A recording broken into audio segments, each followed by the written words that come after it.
अस्सलाम वालेकुम dear students.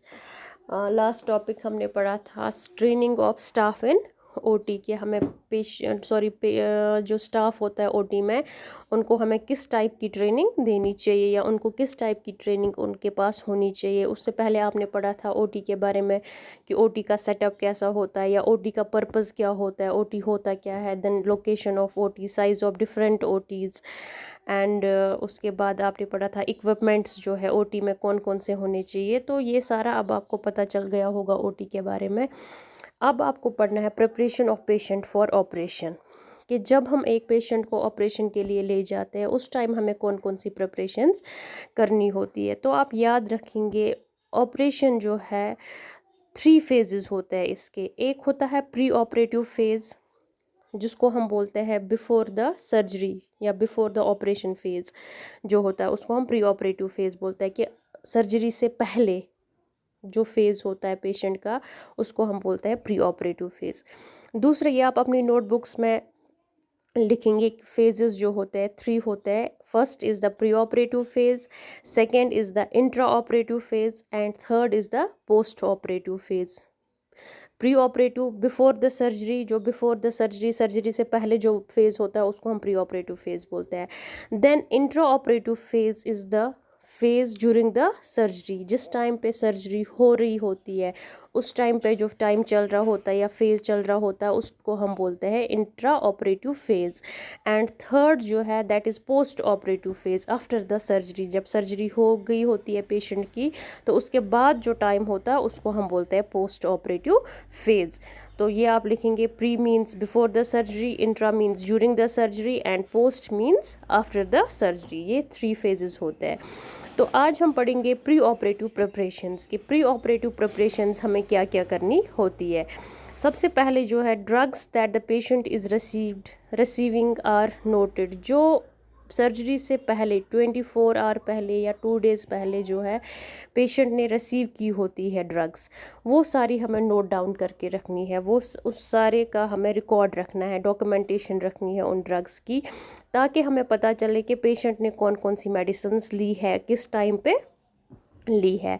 Then patient's general condition is noted, कि पेशेंट की जो जनरल कंडीशन है वो हमें नोट करनी है। कि पेशेंट के जैसे वाइटल साइंस है, सबसे पहले हम वाइटल साइंस देखते हैं, उसमें हमें उसका जो है टेम्परेचर चेक करना है, पल्स देखनी है, उसकी हार्ट रेट कितनी है, देन रेस्पिरेशन उसकी हमें देखनी है एंड ब्लड प्रेशर हमें उसका देखना है कि ये सारे वाइटल्स जो है ये नॉर्मल है कि नहीं है, और हमें उनको नॉर्मल स्टेट पे लाना है। हमें कोशिश करनी है कि ये सारे जो है बिफोर द सर्जरी हम नॉर्मल कर दे।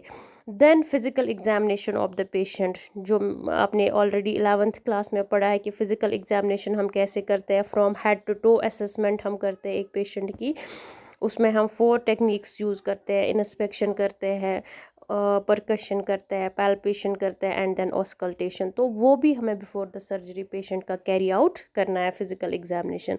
देन उसके बाद हमें क्या करना है, हमें देखना है कि पेशेंट जो है इसका वेट कितना है वगैरह वगैरह, या जो इसके लेबॉर्ट्री डायग्नोसिस होते हैं, लैब टेस्ट्स वगैरह होते हैं, उनको हमें असेस करना है कि कहीं कोई डेफिशिएंसी तो नहीं है, कहीं कोई एबनॉर्मेलिटी तो नहीं है। लाइक ब्लड काउंट हमें पेशेंट का देखना है, ब्लड जो है पेशेंट का नॉर्मल है कि नहीं है। इन केस अगर कम होगा ब्लड काउंट तो हमें पहले ही सर्जरी से पहले ही ब्लड का इंतज़ाम वहाँ पे करना है, ताकि पेशेंट को कोई कॉम्प्लिकेशन ना हो। अगर हम ये सब चीज़ें नहीं करेंगे तो मे बी पेशेंट का ब्लड काउंट जो है कम होगा, देन ड्यूरिंग द सर्जरी और ब्लड लॉस हो जाता है, तो उस टाइम पे जो है पेशेंट को हेमरेजिक शॉक होने का खतरा है या अदर कॉम्प्लिकेशंस होने का खतरा है। ब्लड की बात ही नहीं है, दूसरे जो कंपोनेंट्स होते हैं हमारी बॉडी के वो सारे हमें चेक करने हैं, ताकि ड्यूरिंग द सर्जरी जो है पेशेंट को कोई कॉम्प्लिकेशन ना हो। तो ये सारी जो कंडीशन है, जनरल कंडीशन जो है पेशेंट की, हमें पहले ही नोट डाउन करके रखनी है कि क्या क्या नॉर्मल है पेशेंट में और क्या क्या एबनॉर्मल है।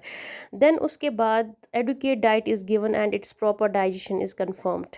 हमें पेशेंट को एडुकेट डाइट देना है, जितनी उसको नीड है उतना डाइट देना है, बट डाइट वैसा होना चाहिए कि जो प्रॉपरली डाइजेस्ट हो जाए। बिफोर द सर्जरी हमें वैसा डाइट देना है कि जो पेशेंट डाइजेस्ट कर पाए, और हमें कंफर्म होना चाहिए कि जो हमने डाइट दिया है वो उसको डाइजेस्ट हुआ है।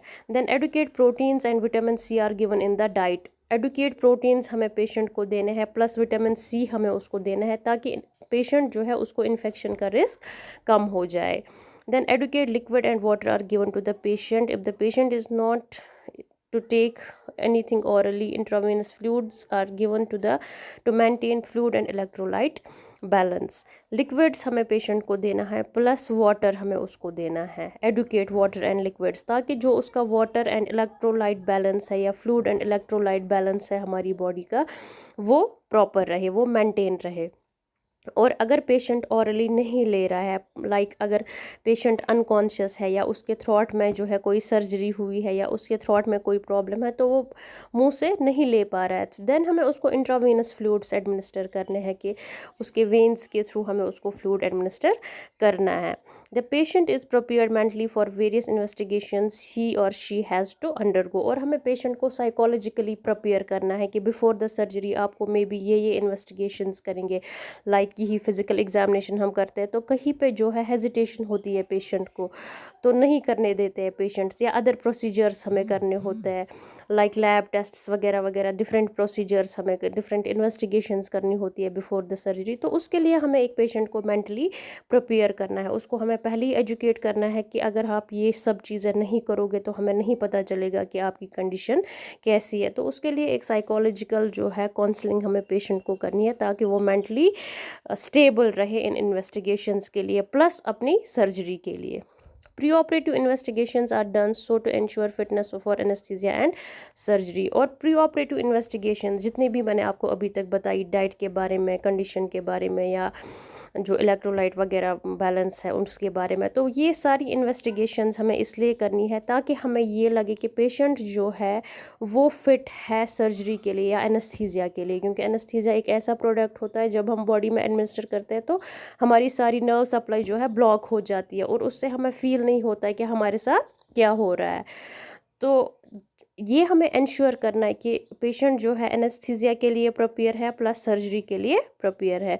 If the patient's hemoglobin is low, it is built up, administer appropriate therapy including blood transfusion. जो मैंने आपको पहले ही बताया कि हमें जनरल कंडीशन में ही पता चलना चाहिए कि जो पेशेंट का ब्लड काउंट है वो कितना है. इन केस अगर उसका लो होगा तो उसके लिए हमें ब्लड ट्रांसफ्यूजन का वहाँ पे इंतज़ाम करना है. Then any medical disorders present are treated appropriately so that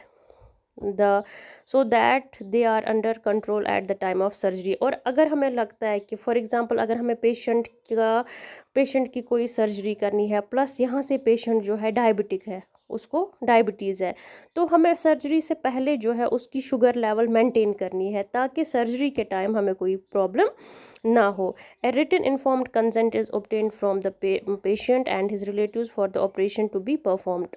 written consent होता है कि हमें पेशेंट का जो है साइन लेना है एक फॉर्म पे या उसके रिलेटिव्स का साइन लेना है फॉर्म पे, ताकि इन केस अगर पेशेंट को कोई प्रॉब्लम हो जाती है सर्जरी के टाइम तो वो जो है हेल्थ केयर की टीम है उन पे ना आ जाए उसका blame. A sedative is administered on the night before surgery to reduce anxiety and to ensure adequate rest.